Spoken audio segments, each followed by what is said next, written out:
The former CEO of a retail clothing store chain that's been around for decades is now facing charges alleging his involvement in what federal officials describe as an international sex trafficking and prostitution business. Mike Jeffries, along with two associates, Matthew Smith and James Jacobson, are all charged with one count of sex trafficking and 15 counts of interstate prostitution tied to 15 alleged victims. Federal officials claim the three ran that operation from 2008 to 2015. They're accused of organizing sex parties all around the world and luring men by leading them to believe that participation would lead to modeling opportunities or help with their careers. Matthew Smith is Jeffries' romantic partner, while James Jacobson is described in the indictment as a recruiter.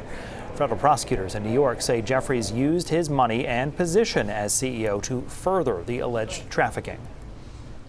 While Jeffries was the CEO of one of the most recognizable clothing retailers in the world, he was using his power, his wealth, and his influence to traffic men for his own sexual pleasure and that of his romantic partner, Matthew Smith.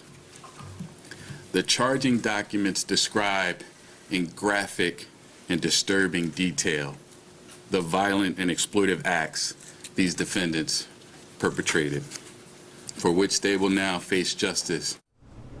These charges come just a year after BBC News published a report claiming Jeffries exploited men at sex parties he hosted. The three men are expected to be arraigned in New York at a later date that has not yet been announced.